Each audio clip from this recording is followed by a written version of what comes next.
My name is Michelle and I'm the host of the She Who Dares Wins podcast, but today I want to talk about my burnout story and how I had to quit my job because I ended up in hospital thinking I was having a heart attack. Now, whilst I am laughing about this now, it was extremely serious at the time, and if this story can help anyone out there who feels like they're suffering from burnout, then I have done my job. So I'm going to get into my symptoms, what happened, how I managed to pull myself out of it, what life looks like now, and how I stop myself when I feel like I'm burning out again. So first up, what happened? Well, I worked for 17 years in the construction industry. It was a very fast-paced job. I loved it. It was pretty much my whole identity. Towards the end was when we went through COVID and I had 2 children, and I ended up having a sore throat one day. And yes, that might seem very common, but from that sore throat, there were lots of other physical symptoms such as chest pains, heart palpitations, and lots of things going on within the body that I couldn't really explain, a lot of health anxiety.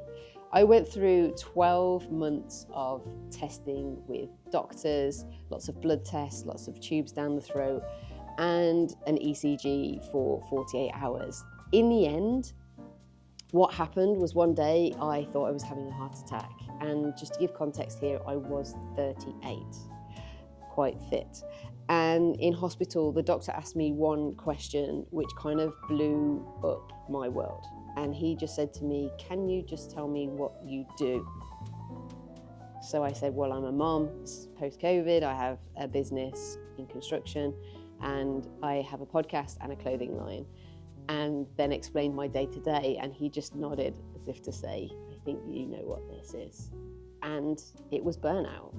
I was done. I checked out, and my body was telling me, and I was ignoring all the symptoms. Now, on reflection, hindsight's a great thing, if I went back 12 months, I realised that I'd lost any kind of love for the job that I was doing in construction. I was eating very unhealthily.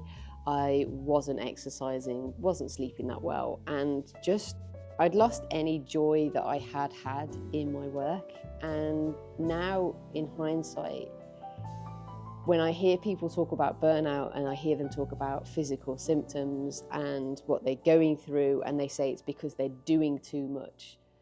Yes, doing too much can be burnout, but I think so much of it is a misalignment in purpose. And this is ultimately how I come now to be in this studio and have the podcast and have finished my job in construction.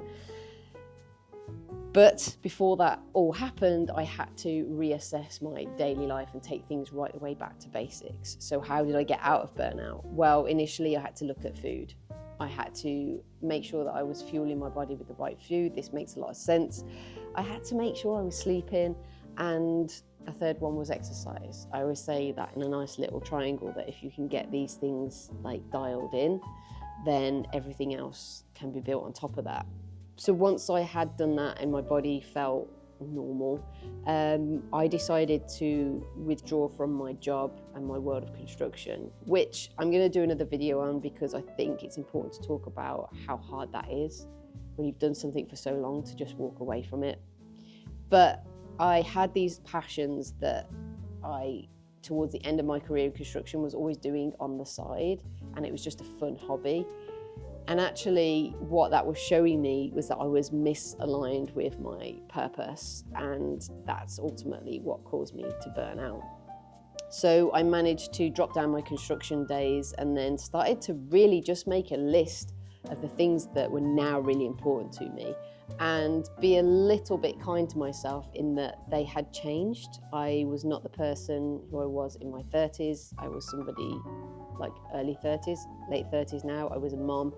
I wanted life to look a little bit different to going to work on a construction site. And now, flash forward, in this wonderful studio where I get to interview the most amazing guests on that sofa, it's been really important for the last 2 years, which is hugely stressful when you start a new business or a new venture, to make sure that I don't go into that burnout. And what I will say is I have crept in, that's a natural thing. But the one thing that has kept me out of it is just ensuring that I check in with myself on those three things: the food, exercise, and the sleep. But also, most importantly, purpose and a sense of alignment. And I ask myself these questions, on a daily, weekly basis. Does this serve me? Is this what I really want to be doing? And is this who I am? And whenever you do that, what happens is things that you were doing outside of that realm can melt away, and you can let go of things and just focus on what it is that you actually want to do. And what's quite nice is you can pivot, but if you have this center point, this compass on what it is you want to achieve, so for me it's to empower and inspire women to do daring things, then that what has kept me on track. And I'm sorry if you're here for some sort of like crazy thing that you can either take or do, but it's a process and it worked for me. I think lots of people just stop doing things and think that's the way out of burnout. I don't think it is. I think it's a reevaluation of where you are in your life and what is serving you, and how can you make that fit into your lifestyle to ensure that ultimately your body is like, right, I'm on track. I think there was a very famous quote from Brené Brown who said, if you get into your 40s and you start having physical symptoms, it's your body of saying, all right, I've had enough now. You've played around in your 20s, in your 30s, you've tested things. Start doing the real thing. Start serving you. Start serving what your purpose is. All right, that's it from me. I hope you've enjoyed this video, and it's good to be back on the YouTube.